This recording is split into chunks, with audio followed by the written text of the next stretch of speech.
Hello to everyone. I welcome you all on Abhipedia regulatory body platform powered by Abhimanyu IAS.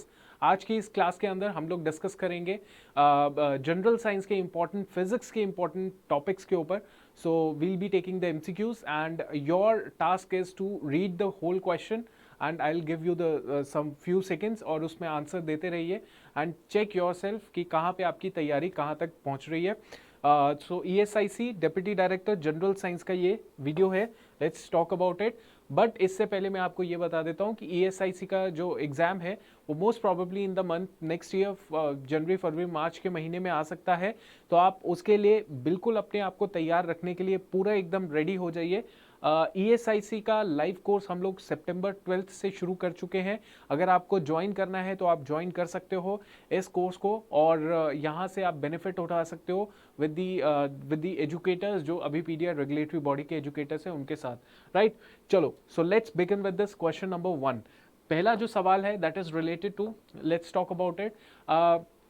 Hydrogen inflated polythene balloon, ठीक है, is release from the surface of the earth, right. As the balloon rises to an altitude up in the atmosphere, it will what will happen?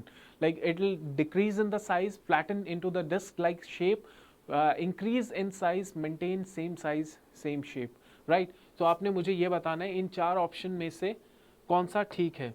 इन चार option में से कौन सा ठीक है.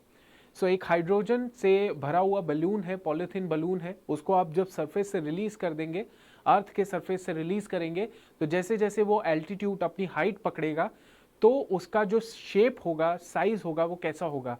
Decrease in size होगा, flatten into disc like shape होगा, increase in size, maintain the same size and shape. Answer बताइए. So you have 5 seconds to answer this question. ठीक है, जिसको कॉन्सेप्ट पता होगा वो उसके लिए इजी होगा, but it is a moderate question. ठीक है, मॉडरेट क्वेश्चन है ये. सो आंसर दीजिए. ओके, सो चलो, answer is the hydrogen polythene balloon rises to an altitude up in the atmosphere, it will maintain its shape and size. Shape और size के ऊपर कोई फर्क नहीं पड़ेगा, वो वैसे का वैसा ही रहेगा. क्योंकि पॉइंट यहाँ पे ये आता है कि जितना उसके अंदर प्रेशर हो उतना उसके बाहर है, तो वो शेप और साइज से उसका तो उस प्रेशर से उसका जो ऊपर प्रेशर पड़ रहा है उससे उसका साइज और शेप में कोई ज़्यादा फर्क नहीं पड़ेगा, सेम ही रहेगा. इसीलिए नाउ नेक्स्ट सवाल is, an oil tanker is partially filled with oil and moves forward on the level road with the uniform acceleration. So एक ऑयल टैंकर है जो पार्शली फिल्ड है ऑयल के साथ और वो फॉरवर्ड की तरफ मूव कर रहा है एक बैलेंस, एक प्लेन रोड के ऊपर with the uniform acceleration. The free surface of oil, then जो फ्री सरफेस है ऑयल का उसमें क्या होगा? Remains the horizontal, is inclined to the horizontal with the smaller depth at the rear end, is inclined to horizontal with larger depth at the rear end, assumes parabolic curves, assumes the parabolic curves. So answer दीजिए. This is bit of difficult question, तो आप कोशिश कीजिए इसको answer निकालने का. ठीक है,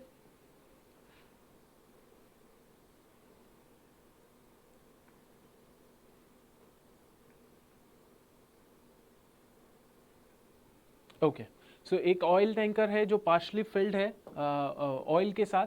सो यहाँ पे free surface of the oil is inclined to the horizontal with the larger depth at the rear end. As the oil tanker जो होगा इट इज मूविंग फॉरवर्ड. ये क्या कर रहा है? यूनिफॉर्म एक्सेलरेशन के साथ जब मूव कर रहा होगा आगे की तरफ, तो उसमें होगा क्या? उसमें जो उसका जो सरफेस ऑफ द ऑयल है, free surface of the oil, that would incline to the horizontal with the larger depth at the rear end. Understand? Now next सवाल is, the piece of ice is floating in a beaker containing water. beaker में एक piece of ice है जो float कर रही है. When whole of ice melt, जब पूरी ice जो है वो melt हो जाएगी तो क्या होगा? Level of water will come down, level of water will come up, level of water will first rise and then fall, level of water जो है will remain the same.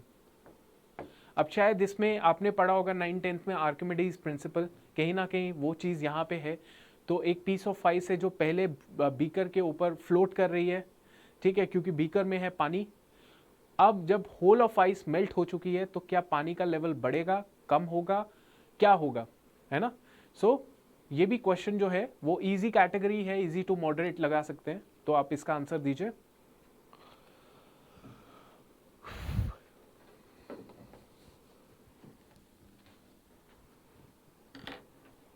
Okay और आप लोगों को कोई भी ऐसी डाउट दिक्कत आती है कि ESIC का थोड़ा मोटिवेशन कम हो रहा है, या फिर कुछ ऐसी वैसी डाउट्स हैं, एप्रीहेंशंस हैं कि हाँ आगे कैसे है क्या नहीं है, आप कमेंट के अंदर ज़रूर इसको लिख सकते हैं, या आप डायरेक्टली कॉल कर सकते हैं to the Abhipedia regulatory body. वहाँ पे आप मुझसे बात कर सकते हैं कि हाँ ये सारी चीज़ें हैं, मुझे कैसे अप्रोच करना चाहिए। You can directly talk to our mentors also, मतलब कोई भी मेंटोर जो है आप उससे बात कर सकते हैं जो आपको पढ़ा रहे हैं।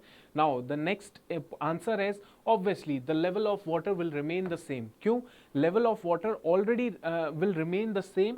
Because after melting of ice, ice melt हो जाएगी तो ऑब्वियसली जो वॉल्यूम होता है मेल्टेड आइस का और जो फ्लोटिंग आइस है वो इक्वल है। सो वॉल्यूम जो है टोटल वॉल्यूम के ऊपर डिपेंड करता है ये सारी चीज़ें, ठीक है। सो टोटल वॉल्यूम जो होगा मेल्टेड आइस का वो इक्वल है फ्लोटिंग आइस के वॉल्यूम से, दैट इज वाई जो रिमेन द सेम रहेगा level of water, it would remain the same level of water रहेगा। Understand? Now the man inside a moving train tosses a coin. एक इंसान है जो moving train में coin को toss कर रहा है, अब वो कॉइन जो है उसके पीछे गिर रहा है, जब ऊपर उठा तो वो पीछे गिरा उसके। तो train is moving with the forward with the uniform speed, backward with the uniform speed, forward with the deceleration, forward with the acceleration, है ना। सो एक मैन है जो इस तरीके से, आपको शायद सवाल तो समझ आ ही गया होगा। ये जो क्वेश्चन है ये मोशन के चैप्टर से ये सवाल लिया गया है, मोशन, है ना। सो आंसर दीजिएगा इसका।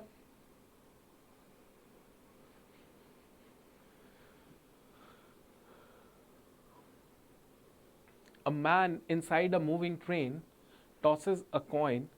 The coin falls behind him.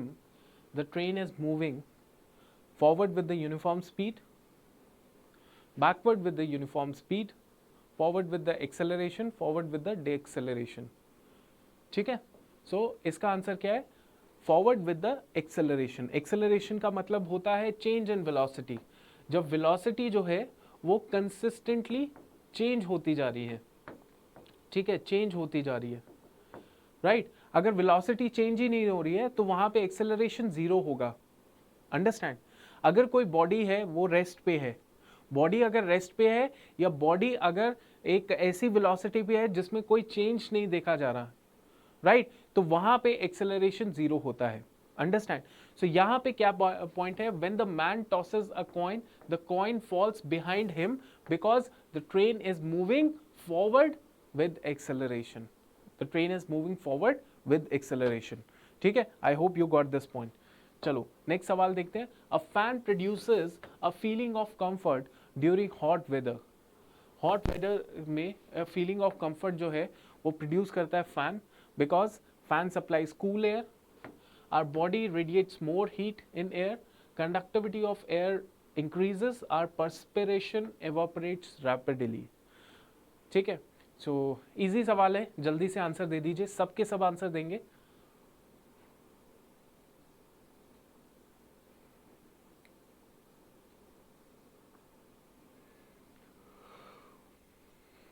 Okay. A fan produces a feeling of comfort during the hot weather because our perspiration evaporates rapidly. हमारा जो पसीना होता है एकदम से evaporate हो जाता है, और evaporation जब भी होता है that causes cooling. वो क्या होता है, उससे cooling effect आता है, उससे क्या होता है, cooling effect आता है, right? So इस वजह से क्या है, हमें feeling एक comfort की feeling आती है। Because our perspiration evaporates rapidly, evaporation processes takes surrounding temperature, तो वो surrounding temperature ले लेता है, इससे comfort feel होता है, cooling feel होती है, right? चलो next सवाल, rainbow is formed due to the combination of what? rainbow जो है वो form होता है किस combination की वजह से? rainbow is formed due to combination of what? है ना। अब देखो एक चीज है, आपके लिए होमवर्क ये है, आपने क्या करना है, यू हैव टू अंडरस्टैंड कि डिस्पर्जन के क्या क्या एग्जाम्पल्स हैं, you have to you have to learn कि एग्जाम्पल्स ऑफ TIR कौन से हैं, स्कैटरिंग के क्या है, रिफ्रैक्शन के क्या है, डिफ्रैक्शन के क्या है, एब्जॉर्प्शन के क्या है, एडजॉर्प्शन के क्या है। देखिए एब्जॉर्प्शन होता है ये AB और एक और होता है एडजॉर्प्शन। ये एक्चुअली थोड़ा +1 +2 का कॉन्सेप्ट है, adsorption and absorption.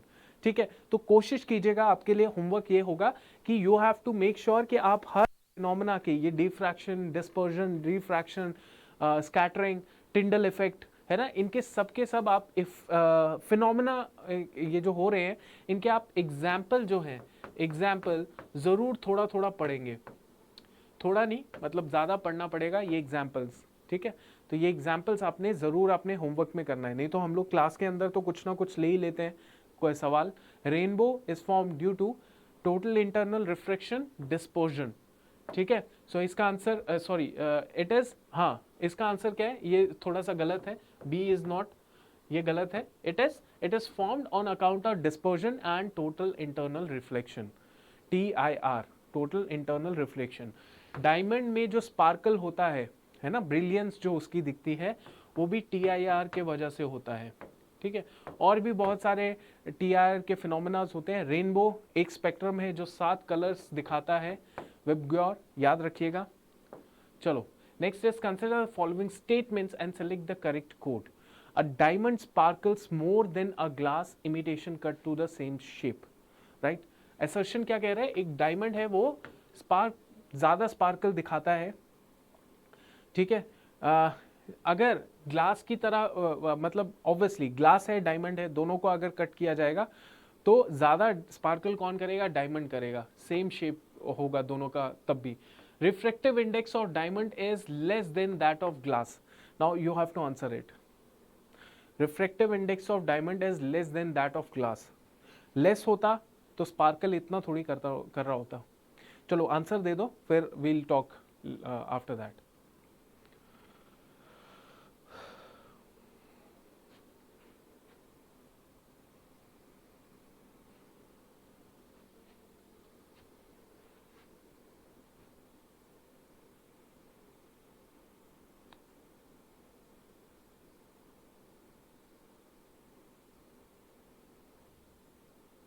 Okay, so ये तो बात सही है कि वो स्पार्कल ज़्यादा करता है ग्लास के कंपैरेटिवली, बट वो स्पार्कल इसीलिए ज़्यादा करता है क्योंकि उसका जो रिफ्रैक्टिव इंडेक्स होता है डायमंड का, that is more than that of glass, that is more than that of glass. तो यहाँ पे आपका सी ऑप्शन करेक्ट होना चाहिए, should be C option correct होना चाहिए। डायमंड का 2.42 होता है और ग्लास का 1.5 होता है, इसीलिए इस तरीके से ये चीज़ है। नेक्स्ट हम लोग पढ़ते हैं, कंसिडर द फॉलोइंग स्टेटमेंट्स। इसमें क्या है, 2 persons on the surface of the moon can not talk to each other, बात नहीं कर सकते। Sound waves can not travel through vacuum, और तीसरा है speed of sound is greater in solid medium than in liquid और gas medium. Now you have to answer this question कि दो लोग हैं जो आपस में बात नहीं कर सकते अगर मून के सरफेस पे बैठे हुए हैं, खड़े हैं, जो भी हैं। Sound waves can not travel to vacuum, speed of sound is greater in sound solid medium than in the liquid और gas medium। तो आप बताइए क्या होना चाहिए इसका आंसर।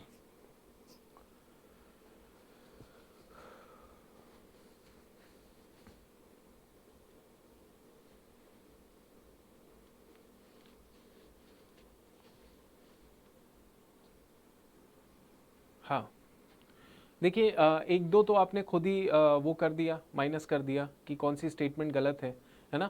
सो यहाँ पे आप अंडरस्टैंड कीजिए, डी ऑप्शन इसका सही है। 1 2 3 तीनों के तीनों यहाँ पे आपने बताना है कंसिडर द फॉलोइंग स्टेटमेंट, और आपने बताना है कौन सी स्टेटमेंट है जो क्या कहते हैं सही स्टेटमेंट्स हैं। अब sound waves can not travel through vacuum because sound waves are mechanical waves, they need medium to travel from one place to another. तो वैक्यूम में कोई भी नहीं होता।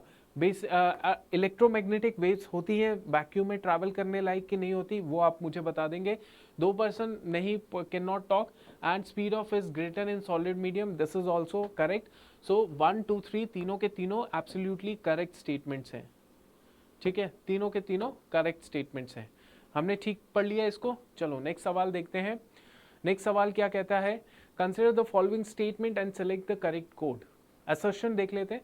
The temperature of a metal wire, temperature जो है metal wire का वो राइज होता है when electric current is pass through it, और collision of metal atoms with each other releases heat energy, है ना। So temperature of metal wire वो राइज होता है जब भी इलेक्ट्रिक करंट उससे पास होता है, और कोलिजन ऑफ मेटल जो है atoms with each other releases heat energy. Answer दीजिए, ठीक है, आंसर दीजिएगा। You have 10 seconds to answer this question.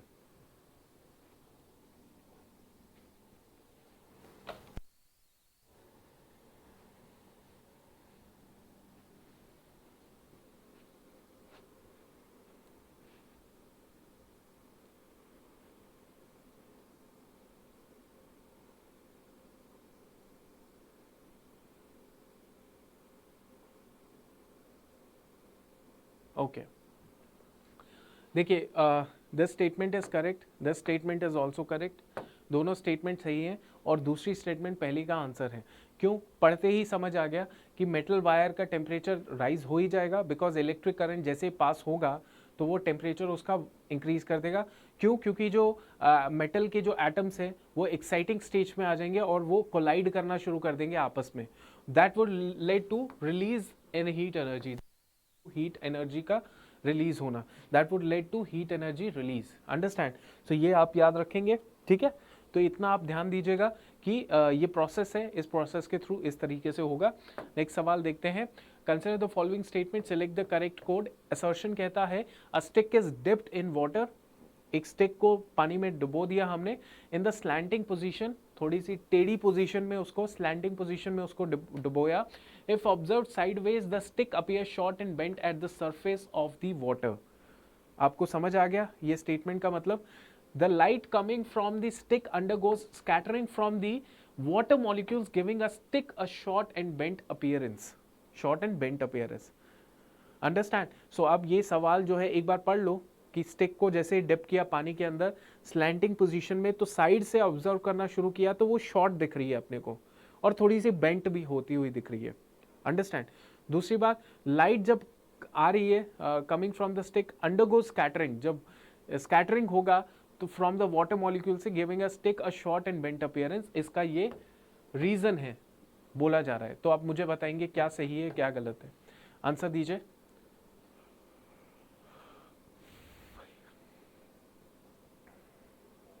हाँ जी, what should be the right answer? A, B, C, D.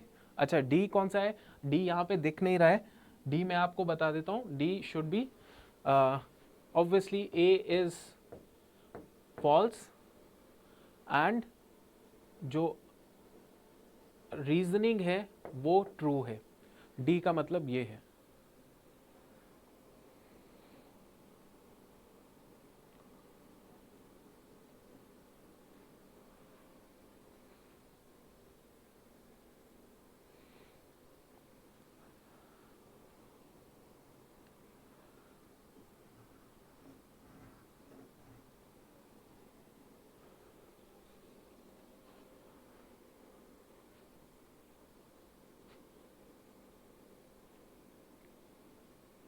हाँ जी, चलो। सो जो सेकंड ऑप्शन है दैट इज रॉन्ग। जब सेकंड ऑप्शन आपका रॉन्ग हो गया तो आपका सी ऑप्शन सही होना चाहिए, बिकॉज सेकंड ऑप्शन में आपने पढ़ा स्कैटरिंग। अब स्कैटरिंग से नहीं होता, वो फिनोमेना किससे होता है? रिफ्रैक्शन से। वो कौन सा फिनोमेना है? रिफ्रैक्शन। सो मेरे कहने का मतलब ये है, आज का जो वीडियो है हम बना रहे हैं, इसका ऑब्जेक्टिव यही है कि जब भी आप साइंस के फिजिक्स सब्जेक्ट के ऊपर ध्यान देते हैं तो उसमें ये जो important dispersion, diffraction, refraction, reflection, total internal reflection, ये सारे जो होते हैं ना, इन सारों के आप एक एक कॉपी के अंदर, एक पेज के अंदर हर एक फिनोमेना का एग्जाम्पल लिखना शुरू कर दो। सरफेस टेंशन का क्या एग्जाम्पल्स होते हैं, राइट? तो इससे क्या होता है, इधर से ही 2-3 सवाल तो यहीं से पूछे जाते हैं। यहाँ पे सिर्फ आपको ये पता होता कि रिफ्रैक्शन के फिनोमेना से जब लाइट एक मीडियम से दूसरे मीडियम में जाती है तो वो फिनोमेना होता है रिफ्रैक्शन का, और उससे जो है चीज़ हमें बेंड नज़र लगती है, बेंडिंग दिखने को मिलता है, शॉर्ट दिखता है, बेंट दिखता है। अंडरस्टैंड? तो ये याद रख सकते हैं आप। चलो नेक्स्ट सवाल देखते हैं, consider the following natural phenomena. कौन से नेचुरल फिनोमेना है जो मिराज फॉर्मेशन के लिए हेल्प करते हैं? ठीक है, मिराज फॉर्मेशन के लिए कौन से हेल्प करते हैं नेचुरल फिनोमेनास? टेरेस्ट्रियल रेडिएशन, या सॉरी टेरेस्ट्रियल रेडिएशन, हीटिंग एक ही चीज है, reflection of light, refraction of light, diffraction of light. Now you have to tell me which is related to this phenomena, which is related to this phenomena.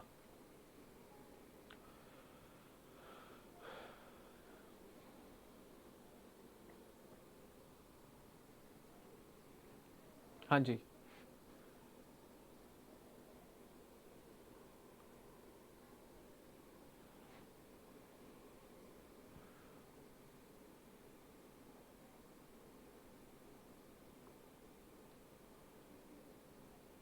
Okay. सो देखो, terrestrial radiation है ही है, ठीक है. Terrestrial radiation के साथ reflection तो जमेगा नहीं, क्योंकि पहला और दूसरा हो सकता है, मतलब ए और सी हो सकता है, तो ए तो है ही है. सेकंड या थर्ड, तो third is the correct one. Refraction of light से मिराज फॉर्मेशन होता है, टेरेस्ट्रियल रेडिएशन. ठीक है, होता यूं है कि ये अर्थ सरफेस है, ये गर्म है, टेरेस्ट्री मतलब जो अर्थ है सरफेस है वो गर्म है. अब ये क्या करेगा, रेडिएट करेगा, हीटिंग इफेक्ट देगा. कहाँ पे देगा? ये जो एयर है इसकी जो इन नियरेस्ट जो लेयर है एयर की, उसको हीटिंग इफेक्ट देगा.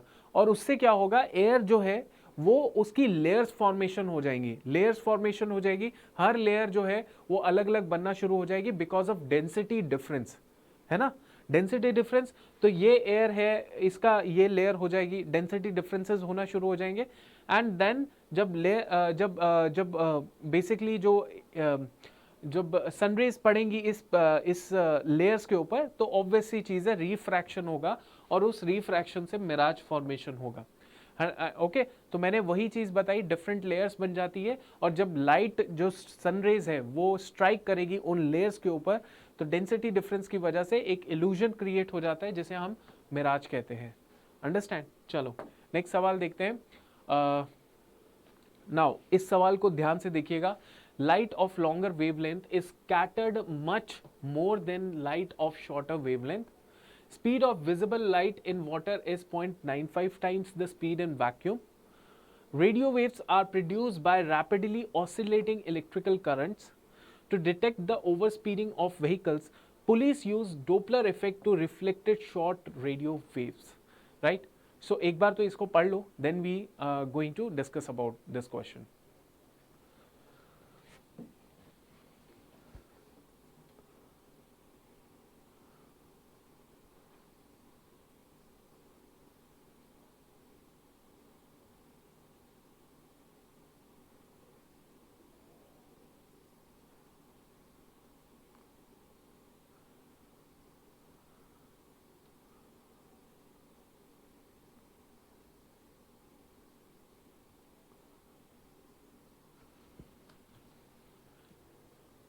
चलो, so ultimately light of longer wavelength is scattered much more than the light of short. नहीं, this is wrong. ये तो मतलब समझ आता है ना आपको wavelength का और frequency का क्या है फर्क, राइट? तो ये गलत हो गया, पहला गलत है, पहला गलत है, तो मतलब ये भी गलत, ये भी गलत. ठीक है, उसके बाद radio waves are produce by rapidly, हाँ दिस इज एब्सोल्युटली करेक्ट, हाँ सही है. डोपलर इफेक्ट से आपने देखा होगा, पुलिस ये जो डोपलर इफेक्ट का फिनोमेना है ये यूज करती है व्हीकल्स की ओवर स्पीडिंग करके. ठीक है, व्हीकल्स जब स्पीड ओवर स्पीडिंग में चलते हैं तो उनसे जो है एक तरीके से शॉर्ट रेडियो वेव्स जो होती है वो रिफ्लेक्ट बैक आती है उन स्पीडी व्हीकल से, और उनको मेजर कर लिया जाता है, और उस मेजर करके स्पीड चेक कर लिया जाता है.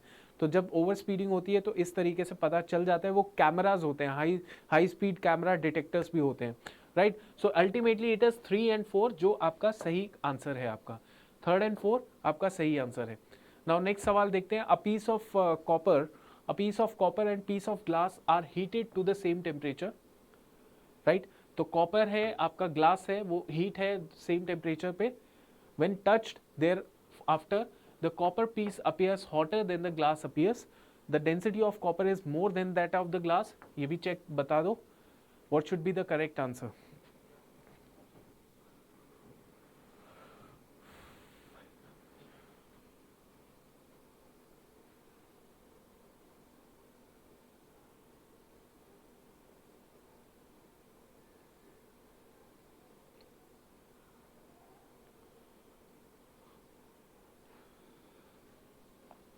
ओके, सो एक पीस ऑफ कॉपर है, एक ग्लास है, उनको दोनों को हीट किया जाएगा, सेम टेम्परेचर का हीटिंग होगा। जब टच करेंगे तो कॉपर पीस जो है वो ज़्यादा गर्म दिखेगा as in comparison to glass. Density of copper is more than that of glass. ऐसा ऐसा जो है एग्जैक्टली सही है, दोनों स्टेटमेंट सही है, बट एक दूसरे का वो नहीं है, मतलब रीजन नहीं है। ठीक है, सो थर्मल कंडक्टिविटी जो कॉपर की होती है that is greater than glass, that is the reason कि वो ज़्यादा हॉटर दिखता है। बट ऐसा भी है कि जो डेंसिटी है कॉपर की वो मोर देन ग्लास होती है, राइट। बट ये जो है इसका करेक्ट रीजन नहीं है, अंडरस्टैंड। चलो, तो ये क्लियर हो गया आपको। चलो, सो मैं एक बार आपको दोबारा से बता देता हूँ that we have a live course complete जो ESIC का है। अगर आप इंटरेस्टेड है you can go and visit this live course. और अभी जो भी आपको कोई भी डाउट क्वेरी रहती है, you want to talk to your mentors, तो आप कमेंट सेक्शन में भी लिख सकते हैं, आप डायरेक्टली कॉल भी कर सकते हैं। We would be happy to help you out. और आपका जो आगे का रोड मैप है, स्ट्रैटेजी है, कैसे आपका मोमेंटम या मोटिवेशन कम भी हो रहा है, या आपको थोड़े से दिक्कत आ रही है अपने स्ट्रैटेजी को डिसाइड करने में, सो डेफिनेटली हम लोग आपकी हेल्प कर सकते हैं। और अभी के लिए इतना ही, and I would see you for the next time. Thank you and keep sharing, keep liking this session. Thank you.